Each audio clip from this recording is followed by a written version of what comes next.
When getting started with DSLR video, there are three main things that you need to consider: your shutter speed, your aperture, and your ISO. So in this video, you're gonna learn all about it. Hey guys, I'm Amanda Horvath, and I'm all about helping business owners and entrepreneurs leverage the power of video without breaking the bank or taking up tons of their time. So if you're looking to use video in your strategy this year, be sure to subscribe and click the bell to be notified every time I release a new video. So first we'll be going through each individual setting, and then we are going to analyze how they all play together to account for what settings you should use in different scenarios. Setting 1, shutter speed. Shutter speed is exactly what it sounds like. It is the speed at which your shutter opens and closes. You're going to use this very differently in photo and video. But in order to explain it, let me start by explaining how to use it in photo, and then we'll move to how to use it in video. If you have a high shutter speed, which is depicted by a 1 over a certain number, that's the number that you're actually changing, is the bottom number. Then if it's really fast, your shutter is going to be opening and closing very quickly. If it's a lower number, then the shutter is going to stay open for a longer period of time. But what does that actually do for you when you are shooting photos? So if your shutter speed is open for a short period of time, then it's going to freeze the action that you're shooting. So say you are shooting a waterfall. That water is falling, and if it's a very quick shutter speed, then it's a super fast photo, which will look like the water is frozen in time. Now, if you keep that shutter speed open, or you keep the shutter open for a longer period of time, then that water will look more smooth rather than being frozen in time. Luckily for video, your shutter speed is very simple. What you're going to do is take the number of frames per second that you are shooting in, which more likely than not is 24 frames per second, and you are going to multiply that by 2 to come up with your shutter speed. So if you are shooting at 24 frames per second, this would be 1 over 50. Setting number 2, aperture. The easiest way to think about your aperture is to think about your own eyes. When you go into a dark room, your pupil gets really large so that you can let more light in. When you go outside into a really bright, sunny day, then your pupil is going to get really small. This is very similar to the aperture getting large or small. The larger the diameter that your aperture is open to will be depicted by actually a low number. So it's very kind of confusing. It's backwards of what you might think. So a 1.4 aperture is a wide opening, while a 16 is going to be a very closed opening. The more open your aperture is, the more likely you are to achieve depth of field, which is how you achieve that nice blurred background look. Your lens is the determining factor in your aperture number. So however wide you can open it is going to be determined by your lens, which is why it's super important to get a good lens. The way that you can see the lowest number that you can open up to is by looking at your lens. It will have an F with a dash and a number there. That is the lowest number that you will be able to use for your aperture or your f-stop. Setting number 3, ISO.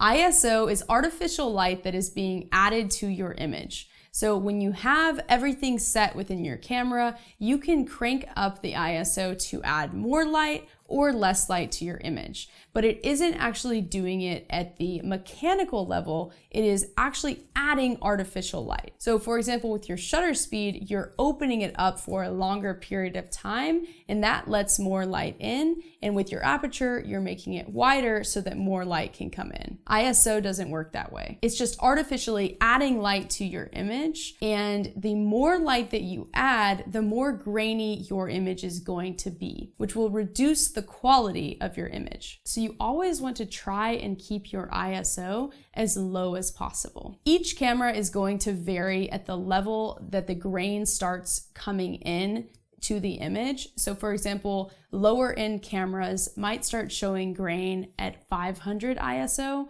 while high end cameras like the Sony a7S is really famous for this. It can go up to like 64,000 ISO before it starts adding grain to your image. So this is very much going to depend on the camera that you have. The way that you can find your ISO is to look for a 3-digit number on your camera. It usually starts at 100 and it works its way up depending on how high your camera can go up to the ISO. So low-end cameras usually go up to about 3200, while some high-end cameras can go quite high, like 64,000 or above. Now that you understand each setting individually, how do they all work together in the different scenarios that you might shoot in? Let's talk about it. As we've already discussed, your shutter speed is going to stay at 1/50 if you are shooting at 24 frames per second. So you are going to nix that setting from the equation entirely. This is what makes video a lot easier than photo, in my opinion. You're only dealing with 2 variables instead of 3. So your aperture, you're going to want to keep that as low as possible if you're looking to get that blurred background effect. So let's say that your camera goes down to 2.8, then that setting is going to stay at 2.8. Now, the only thing that is left to determine is your ISO. There's usually a meter on your camera, and this is usually at the bottom of the screen. So there's 3 notches on this side and 3 notches on this side. What you want to do to have proper exposure is to have the reading meter at the 0 mark. So if it's below that, then you know you need to crank up your ISO until it gets to that 0 mark. And if it's above it, then you might need to go down, bring your ISO down in order to get to that 0 mark. If you're shooting outside on a bright sunny day and you are followed my instructions for having a shutter speed of 1/50 when you're shooting at 24 frames per second, and you're trying to keep your aperture as wide open as possible to achieve that blurred background effect, then you're going to notice that your image is likely overexposed. And that's because there's too much light coming into the camera. Now, your ISO can only go as low as 100, and so this doesn't really help you when it's overexposed. The only thing that you can change is your aperture. By closing down that aperture, less light will come in and your image won't look as overexposed. But you won't have that blurred background effect. So the way that you can fix this problem is to get an ND filter, which is what I call sunglasses for your lens. It takes down the amount of light that is coming into your camera, and that makes your shot less exposed so that you can keep your aperture super wide and still get that blurred background effect. There is a link to one in the description below. The diameter of your lens is marked with a 0 and a dash with a number and a millimeters afterwards. So when you're buying an ND filter, just be sure to get the right size for your lens. Now let's talk about if you're shooting in low light scenarios. Say you're shooting in your apartment and it's a dark day and there's not much natural light coming into the room that you're filming. How do you set your settings in this scenario? What you'll find is you'll start to have to crank up that ISO to be super high, which is going to bring grain into your image. How do you fix this problem? You need to add external light sources to your image in order to make it a lot better. So I've also linked to some really affordable lights off of Amazon. They're just $50 that you can grab that I highly recommend. So just go ahead and grab those in the description below as well. This helps you keep that ISO number a lot lower so that you stop adding grain to your image. Now that you understand shutter speed, aperture, and ISO, you're going to need to learn how to find these settings within your camera. If I have not already created a video tutorial on the camera model that you are using, then go ahead and drop a comment below, and I would love to consider creating one for you.